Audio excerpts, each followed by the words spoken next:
नमस्कार दोस्तों, आपके अपने YouTube चैनल स्टडी रिलेटेड में आपका बहुत बहुत स्वागत करता हूं।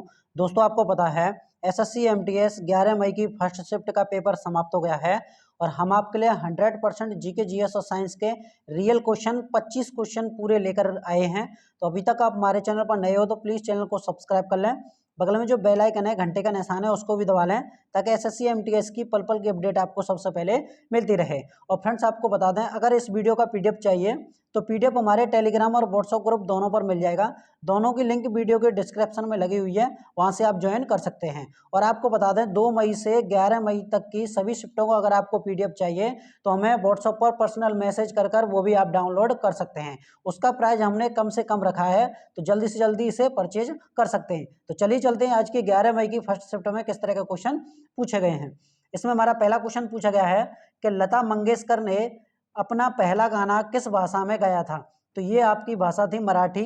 जो मराठी भाषा में लता मंगेशकर ने गाना गाया था और एक किस सन में गाया था, तो 1942 ईस्वी में एक फिल्म आई थी किती हसाल। ठीक है, किती हसाल फिल्म में ये आपका गाना गाया था। और कौन सी भाषा में था ये? मराठी भाषा में गाया था। ठीक है, इनको दादा साहब फाल्के पुरस्कार 1989 ईस्वी में मिला था। ठीक है, ये भी फैक्ट आप लिखकर जाना। ठीक है, इसी में बात करें हम, भारत का सर्वोच्च पुरस्कार जो आपका भारत रत्न है वो 2001 में प्राप्त किया गया था। ठीक है, और दादा साहब फाल्के पुरस्कार की बात करें तो 1889। और भारत रत्न मोस्ट इंपोर्टेंट है ये, इसको आप जरूर ध्यान में रखकर जाना, आगे क्वेश्चन बन सकता है। 2001 में इन्हें प्राप्त हुआ था। ठीक है, यहाँ पर बात करें officer of the legion of honour पुरस्कार जो 2007 में इन्हें प्राप्त हुआ था, और ये किस सरकार द्वारा हुआ था? तो ये फ्रांस की सरकार द्वारा ये पुरस्कार प्राप्त किया गया था। ठीक है, यहीं पर बात करें हम 2022 में पीएम नरेंद्र मोदी ने 24 अप्रैल 2022 को पहला लता दीनानाथ मंगेशकर पुरस्कार से सम्मानित भी किया गया था। आपसे क्वेश्चन एक ये बन जाता है कि लता दीनानाथ मंगेशकर पुरस्कार सर्वप्रथम किसे मिला था? तो ये मिला था आपका 24 अप्रैल 2022 को लता मंगेशकर जी को ये दिया गया था। ठीक है, चलिए इसमें अगले पॉइंट की बात करते हैं। अगला पॉइंट है, भारत रत्न प्राप्त करने वाली पहली महिला संगीतकार कौन थी? तो मधुरै सन्मुख वदिवु थी। ठीक है, इसको भी आप जरूर ध्यान में रखना, ये क्वेश्चन आपका बन जाएगा। चलिए अगले क्वेश्चन की तरफ बढ़ते हैं। अगला क्वेश्चन पूछा गया था कि सैयद वंश का प्रथम शासक कौन था? जो आपका सैयद वंश की स्थापना किसने की थी? तो खिलजी खां ने की थी। इसका राइट आंसर क्या हो जाएगा? खिलजी खां इसका राइट आंसर हो जाएगा। इसी में हम पॉइंट लेकर आए आपके लिए, दिल्ली का पहला सैयद वंश शासक खिलजी खां था और जिसका शासनकाल 1414 से 1421 तक रहा था। ठीक है, चलिए इसमें बात करें अगले पॉइंट की। इसके बाद सैयद वंश का स्थान लोधी वंश ने ले लिया था। सैयद वंश के बाद में कौन सा वंश आया था? तो लोधी वंश आया था। ठीक है, सैयद वंश का अंतिम शासक अलाउद्दीन आलम शाह ने स्वेच्छा से दिल्ली सल्तनत को 19 अप्रैल 1451 ईस्वी को बहलूल खां लोधी के लिए छोड़ दिया था। ठीक है, चलिए अगला क्वेश्चन पूछा गया था आपका, in the heritage of loss पुस्तक के लेखक कौन हैं? तो किरण देसाई इसका राइट आंसर हो जाएगा। ठीक है, कौन थी? किरण देसाई। यह कब प्रकाशित हुई थी? तो ये आपकी 2006 में प्रकाशित हुई थी। The in heritage of the loss पुस्तक कब प्रकाशित हुई थी? तो ये 2006 में प्रकाशित हुई थी। ठीक है, इसी में बात करें हम, इन्होंने 2007 में मैन बुकर पुरस्कार, क्रिस्टिक्स सर्कल फिक्शन अवार्ड और 2006 में Vodafone cross word book award सहित कई पुरस्कार इन्होंने जीते थे, किरण देसाई ने। ठीक है, चलिए अगले क्वेश्चन की तरफ बढ़ते हैं। ऐसे इसी में बात करें हम अनीता की, कि अनीता नायर द्वारा पुस्तक लिखी गई थी आपकी मिस्ट्रेट 2003 में लिखी गई थी। एडवेंचर्ड ऑफ नोनू द स्केटिंग सवेरेल ये 2006 में लिखी गई थी। जादुई भारतीय मिथक ये आपकी 2008 में लिखी गई थी। फ्रेंड्स, इस वीडियो का अगर आपको पीडीएफ चाहिए तो पीडीएफ हमारे व्हाट्सएप ग्रुप और टेलीग्राम चैनल दोनों पर मिल जाएगा। दोनों की लिंक वीडियो के डिस्क्रिप्शन में लगी हुई है, वहां से आप ज्वाइन कर सकते हैं। और चैनल पर नए हो तो प्लीज़ चैनल को सब्सक्राइब करके बगल में जो बेल आइकन है, घंटे का निशान है, उसको दबा लें ताकि इस तरह की वीडियो आपको सबसे पहले मिलती रहे। ठीक है, चलिए इसमें बात करते हैं। अगला क्वेश्चन पूछा गया था कि झांझिया लोक नृत्य है वो किस राज्य से संबंधित है? तो ये आपका बिहार राज्य से संबंधित है। ठीक है, किस राज्य से? बिहार राज्य से संबंधित है। यहीं पर बात करें हम भरतनाट्यम की, कि भरतनाट्यम किस राज्य से संबंधित है? तो ये आपका तमिलनाडु राज्य से संबंधित है। यहीं पर बात करें हम कुचिपुड़ी की, तो कुचिपुड़ी आपका आंध्र प्रदेश राज्य से संबंधित है। ठीक है, यहाँ पर बात करें हम कथक की, तो कथक आपका उत्तर प्रदेश राज्य से संबंधित है। ये भी आप जरूर ध्यान में रखना। ठीक है, इसी में बात करें, यह लोक नृत्य बारिश के देवता जो इंद्र को खुश करने के लिए किया जाता है। आपसे क्वेश्चन पूछ लिया जाए कि जो झाझिया नृत्य है वो किस देवता को समर्पित है? तो वो आपका इंद्र देवता को समर्पित है। ठीक है, चलिए इसी में बात करें बिहार के कुछ लोक नृत्य हैं जैसे जाट जाटिन, कजरी, सोहर, खिलौना, झूमरेरी आदि, ये बिहार के लोक नृत्य हैं। चलिए अगले क्वेश्चन की तरफ बढ़ते हैं। अगला क्वेश्चन पूछा गया था कि न्यूनतम तापमान जिस पर किसी पदार्थ को आग लगती है उसे क्या कहा जाता है, मतलब वो जल जाता है न्यूनतम तापमान पर, उसे क्या कहा जाता है, तो प्रज्वलन ताप कहा जाता है। क्या कहा जाता है, प्रज्वलन ताप कहा जाता है। ये साइंस का क्वेश्चन पूछा गया था आपका, ठीक है, ये भी आप जरूर ध्यान में रखना। और आपको बता दें साइंस से जो आपके विटामिन है, विटामिन से काफी ज्यादा क्वेश्चन पूछ रहा है, ठीक है। मैं कमेंट बॉक्स में आप जरूर बताना कि आगे जैसे कौन से टॉपिक पर आपके लिए वीडियो लेकर आए जिससे आपके एसएससी एमटीएस के लिए हेल्पफुल होने लगे, ठीक है। चलिए इसमें अगला क्वेश्चन पूछा गया था कि नालंदा विश्वविद्यालय की स्थापना किसने की थी, तो नालंदा विश्वविद्यालय की स्थापना गुप्त शासक के गुप्त कुमार प्रथम ने की थी, ठीक है। गुप्त वंश का शासक गुप्त कुमार प्रथम ने इसकी नालंदा विश्वविद्यालय की स्थापना की थी। और ये किस सन में की थी, तो 450 ईस्वी में इसकी स्थापना की गई थी, ठीक है। इसी में बात करें हम तक्षशिला की, तो तक्षशिला विद्यालय की स्थापना राम के भाई भरत के पुत्र तक्ष ने सन 700 ईसा पूर्व में ये की थी, ठीक है। आपसे क्वेश्चन बन जाता है कि तक्षशिला की स्थापना किसने की थी, तो मैंने आपको दोनों फैक्ट आपके लिए बता दिए हैं, इनको आप नोट करके याद करके अगली शिफ्ट में जरूर जाना, ठीक है। चलिए अगला क्वेश्चन है हमारा कि कलाम मंडलम कल्याणी कुट्टी अम्मा किस लोक नृत्य से संबंधित है, तो ये आपके मोहिनी अट्टम से संबंधित है। और मोहिनी अट्टम कहाँ का नृत्य है, तो ये आपका केरल राज्य का लोक नृत्य है। यहीं पर बात करें 1938 में इन्हें कवित्री की उपाधि प्राप्त हुई थी। 1952 की बात करें तो काला कायम की स्थापना की थी इन्होंने, ठीक है। 1986 की बात करें तो केरल के कलाम मंडलम से सम्मानित ये की गई थी, ठीक है। चलिए आगे बढ़ते हैं। आगे आपका 1997 ईस्वी की बात करें तो कालिदास पुरस्कार से ये सम्मानित की गई थी। मैंने आपको सभी आपके लिए फैक्ट बता दिए हैं, ठीक है। ऐसी फैक्ट की वीडियो देखने के लिए आप चैनल को सब्सक्राइब करके बगल में जो बेल आइकन है, घंटे का निशान है, उसको भी दबा लें, ठीक है। चलिए आगे क्वेश्चन पूछता है, क्वेश्चन नंबर 8 है आपका कि थॉमस कप किस खेल से संबंधित है, तो बैडमिंटन से थॉमस कप संबंधित है, ठीक है। इसी में हम लेकर आए हैं आपके लिए इंपोर्टेंट कप हैं, वो किस किस खेल से संबंधित है। जैसे हॉकी से संबंधित कप की बात करें तो रणजीत कप वो हॉकी से संबंधित है, Rangaswamy, Beighton cup, Indira cup, Nehru cup और सिंधिया कप ये सारे के सारे हॉकी से संबंधित है। यहीं पर देख लेते हैं हम फुटबॉल से संबंधित कौन कौन से कप हैं।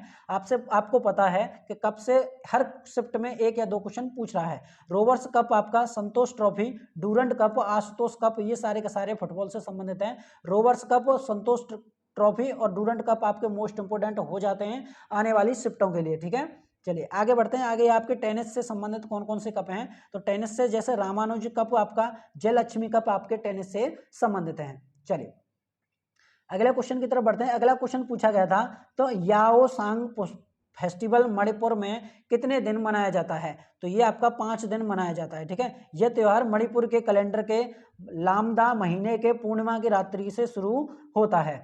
चलिए आपसे पूछ लिया जाए ये किस राज्य में मनाया जाता है, तो ये आपका मणिपुर राज्य में मनाया जाता है, ठीक है। मणिपुर की राजधानी क्या है, तो मणिपुर की राजधानी इम्फाल है, इसको भी आप जरूर ध्यान में रखना। चलिए अगले क्वेश्चन की तरफ बढ़ते हैं। अगला क्वेश्चन है आपका कि 2010 जो आपका लंदन ओलंपिक 2012 में भारत ने कितने पदक जीते थे, तो इसमें 6 पदक जीते थे। और किस किस में ये 6 पदक जीते थे, तो इसमें आपको बता दें कुश्ती में आपके 2 पदक जीते, शूटिंग में आपके 2 पदक जीते, बैडमिंटन में 1 पदक जीता था और बॉक्स में भी आपका 1 पदक जीता था, ठीक है। चलिए अगला क्वेश्चन है आपका कि मुगल किसके वंशज थे, जो आपका मुगल था वो आपका चंगेज खां के वंशज थे। इसी में बात करें जो मुगल वंश की स्थापना किसने की थी, तो बाबर ने मुगल वंश की स्थापना की थी, ठीक है। इसको भी आप ध्यान में जरूर रखना। युद्ध इसी में बात करें हम युद्धों की, तो आपको बता दें जो तराइन का प्रथम युद्ध 1191 ईस्वी में लड़ा गया था, तराइन का द्वितीय युद्ध 1192 ईस्वी में लड़ा गया था। इसी में बात करें 1526 ईस्वी का जो युद्ध लड़ा था पानीपत का प्रथम युद्ध, वो बाबर ने लड़ा था, उसमें बाबर विजयी भी हुआ था, ठीक है।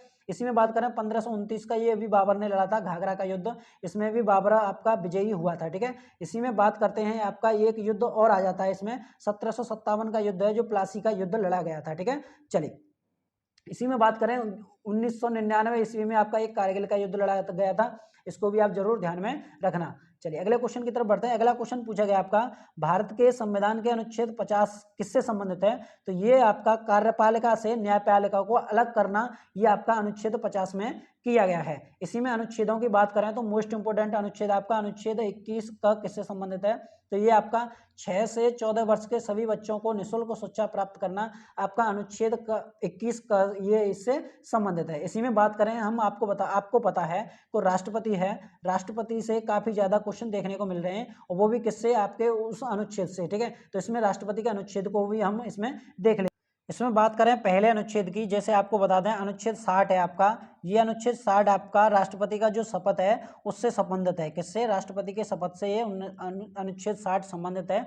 अनुच्छेद 61 की बात करें तो राष्ट्रपति पर जो महाभियोग है, महाभियोग ये आपका राष्ट्रपति से संबंधित है, अनुच्छेद 61, ठीक है। ये भी आप जरूर ध्यान में रखना, ठीक है। इसी में बात करें आपका अनुच्छेद 76 है, तो अनुच्छेद 76 में आपका जो भारत का महान्यायवादी है, भारत का महान्यायवादी है, वो आपका अनुच्छेद किसमें, 76 में ये संबंधित है, ठीक है। इसी में बात करें आपका अनुच्छेद 54 है, अनुच्छेद 54 में आपका जो राष्ट्रपति का जो निर्वाचन है, राष्ट्रपति का निर्वाचन अनुच्छेद 54 में ये दिया गया है, ठीक है। चलिए इसी में बात करते हैं अगले अनुच्छेद की, जैसे आपका अनुच्छेद 53 है, अनुच्छेद 53 आपका संघ की कार्यपालिका, ठीक है, संघ की कार्यपालिका, इसमें उनकी शक्तियां निहित हैं, ठीक है। इसी में बात करें आपका अनुच्छेद 51 का है, 51 का किससे संबंधित है, तो ये आपका मूल कर्तव्य से संबंधित है, मोस्ट इंपोर्टेंट बन जाता है ये, इसको आप जरूर ध्यान में रखना, किससे संबंधित है, तो मूल कर्तव्य से संबंधित है। इसी में बात करें आपका अनुच्छेद 48 है, अनुच्छेद 48 आपका ग्राम पंचायतों का गठन अनुच्छेद 48 में दिया गया है, ठीक है। क्या दिया गया है, तो ग्राम पंचायतों का जो गठन है वो आपका अनुच्छेद 48 में ये दिया गया है, ठीक है।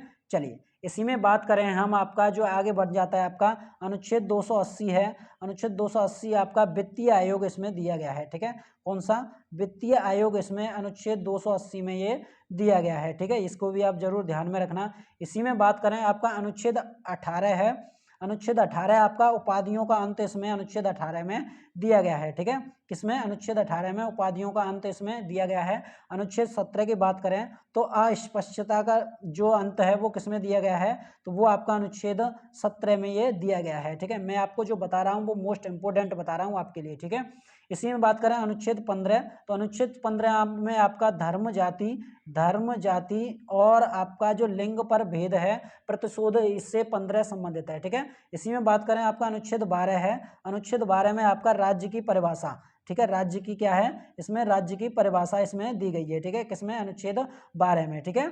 चलिए इसी में बात करें अनुच्छेद 14 की, तो अनुच्छेद 14 में विधि के समक्ष समानता, ठीक है, क्या है, विधि के समक्ष समानता इसमें दी गई है। इसी में बात करें अनुच्छेद 21 का, तो 21 में आपका प्राण एवं दैहिक स्वतंत्रता अनुच्छेद 21 में दी गई है, ठीक है। मैंने आपको सारे के सारे अनुच्छेद मोस्ट इंपोर्टेंट आपको करा दिए हैं, ठीक है। चलिए अगले क्वेश्चन की तरफ बढ़ते हैं। अगला क्वेश्चन है आपका कि स्वतंत्र भारत का अंतिम गवर्नर जनरल कौन था, तो वो था आपका चक्रवर्ती राजगोपालाचारी, इसका राइट आंसर हो जाएगा, ठीक है। इसमें हम पॉइंट लेकर आए हैं आपके लिए, जैसे आपको बता दें लॉर्ड माउंटबेटन भारत के अंतिम ब्रिटिश गवर्नर जनरल थे, ठीक है, ये भी आप जरूर ध्यान में रखना। लॉर्ड वॉरेन हेस्टिंग की बात करें तो भारत के प्रथम गवर्नर जनरल थे, ठीक है। चलिए इसी में बात करें, जो बंगाल विभाजन हुआ था वो 1905 में लॉर्ड कर्जन के शासनकाल में किया गया था। चलिए अगले क्वेश्चन की तरफ बढ़ते हैं। अगला क्वेश्चन है आपका क्वेश्चन नंबर 14 दिया गया है कि समुद्री नियमित धारा को क्या कहा जाता है, तो इसे कहा जाता है, हम लहरें कहते हैं, किसे, लहरें कहा जाता है। चलिए अगला क्वेश्चन आपका कि दिल्ली की जामा मस्जिद किसने बनवाई थी, ये क्वेश्चन आपका बार बार रिपीट हो रहा है, तो ये आपकी शाहजहां ने बनवाया था दिल्ली की जामा मस्जिद को। शाहजहां द्वारा बनवाई गई इमारतों को इसमें भी देख लीजिए, दिल्ली की जामा मस्जिद, ताजमहल, दीवाने आम और दीवाने खास, ये सारी की सारी शाहजहां ने बनवाई थी। इसी में बात करें हम आपकी, जैसे फतेहपुर सीकरी का निर्माण किसने किया था, तो अकबर ने ये फतेहपुर सीकरी बसाई थी। इसी में फतेहपुर सीकरी का एक मकबरा है, वो अकबर ने, जो शेख सलीम चिश्ती की दरगाह स्थित है इसमें, ठीक है। किसकी, आपसे पूछ लिया गया जाए कि फतेहपुर सीकरी में किसकी दरगाह है, तो शेख सलीम चिश्ती इसका राइट आंसर हो जाएगा। आगरे का लाल किले की बात करें तो अकबर ने बनवाया था आगरे का लाल किला, ठीक है। चलिए अगला क्वेश्चन है आपका, अहमदिया इस्लाम की स्थापना किसने की थी, तो अहमदिया इस्लाम की स्थापना मिर्जा गुलाम अहमद ने की थी। किसने, मिर्जा गुलाम अहमद ने ये की थी, ठीक है। अहमदिया आंदोलन भी एक चलाया गया था, वो 1889 ईस्वी में ये शुरू किया गया था, ठीक है। चलिए अगले क्वेश्चन की तरफ बढ़ते हैं। अगला क्वेश्चन है कि नवंबर 2022 में MK3 840 हेलीकॉप्टर कहां पर स्थापित किया गया था, तो ये आपका चेन्नई में स्थापित ये किए गए थे, ठीक है। चलिए अगले क्वेश्चन की तरफ बढ़ते हैं। अगला क्वेश्चन है कि किस विधेयक के कारण दिल्ली, हरियाणा, उत्तर प्रदेश में प्रदर्शन हुए थे? तो ये कृषि बिल के लिए ये प्रदर्शन किए गए थे। अगले क्वेश्चन की तरफ बढ़ते हैं। अगला क्वेश्चन नंबर हमारा 19 है कि हाल ही में 2022 में गूगल डूडल में सत्येंद्र नाथ बोस का संबंध किससे है? तो इसका जो राइट आंसर हो जाएगा वो हो जाएगा भारत के महान मैथमेटिशियन और ऐतिहासिकल फिजिकल में महारथी वैज्ञानिक सत्येंद्र नाथ बोस को डूडल बनाकर याद किया गया था। ठीक है, चलिए अगला क्वेश्चन है आपका क्वेश्चन नंबर 20 है कि कटीले तथा झाड़ियां भारत के किस क्षेत्र में पाई जाती हैं? तो ये उत्तर पश्चिम भाग में ये आपकी पाई जाती हैं। ठीक है, अगला जैसे आपको पॉइंट में बता दें, कांटेदार वन की बात करें तो गुजरात, राजस्थान, मध्य प्रदेश, छत्तीसगढ़, उत्तर प्रदेश और हरियाणा राज्य में ये पाए जाते हैं। ठीक है, चलिए अगला क्वेश्चन है आपका कि वायुमंडल की आर्द्रता का मापक किससे किया जाता है? तो ये आर्द्रता मापी से या हाइग्रोमीटर से ये किया जाता है। चलिए अगले क्वेश्चन की तरफ बढ़ते हैं। अगला क्वेश्चन है कि कनाडा की राजधानी कौन सी है? तो ओटावा कनाडा की राजधानी है। इसी में बात करें मुद्रा कनाडा की क्या है? तो कैनेडियाई डॉलर इसकी कनाडा की मुद्रा है। प्रधानमंत्री की बात करें तो जस्टिन ट्रूडो यहाँ के प्रधानमंत्री हैं कनाडा के। ठीक है, चलिए अगला क्वेश्चन है आपका कि वैश्विक भुखमरी सूचकांक में भारत का कौन सा स्थान है? तो ये आपका 107वां स्थान है। ठीक है, चलिए इसमें हम आपके लिए एक्स्ट्रा फैक्ट बता दें, जैसे आपके लिए मोस्ट इंपोर्टेंट होने वाले हैं। जैसे आपको पता है कि त्योहारों से काफ़ी ज़्यादा क्वेश्चन पूछने को मिल रहे हैं, तो त्योहारों की बात करें तो सबसे पहला त्योहार है हमारा हॉर्नबिल त्योहार है। हॉर्नबिल त्योहार ये कहाँ पर मनाया जाता है? तो ये आपका नागालैंड में मनाया जाता है। ये भी आप जरूर ध्यान में रखना, कहाँ पर मनाया जाता है? नागालैंड में मनाया जाता है। यहीं पर बात करें हम, दूसरा आपका उत्सव हो जाता है तवांग उत्सव है आपका, कि तवांग उत्सव ये कहाँ पर मनाया जाता है? तो ये अरुणाचल प्रदेश में ये मनाया जाता है। किसमें? अरुणाचल प्रदेश में मनाया जाता है। यहीं पर बात करें हम तीसरे की, जैसे आपका बिहू है, बिहू आपका ये आपका त्योहार है, ये कहाँ पर मनाया जाता है? तो ये आपका असम राज्य में मनाया जाता है। कहाँ पर? असम राज्य में मनाया जाता है और ये अप्रैल के महीने में मनाया जाता है। यहीं पर बात करें असम में कौन कौन से त्योहार मनाए जाते हैं? अम्बुबाची मेला या आपका असम राज्य में ही मनाया जाता है। अगले की बात करें, जैसे आपका नुआखाई ये मोस्ट इंपोर्टेंट बन जाता है आपके लिए। नुआखाई त्योहार है, ये आपका किस राज्य में मनाया जाता है? तो ये आपका उड़ीसा राज्य में मनाया जाता है। ये भी जरूर आप ध्यान में रखना।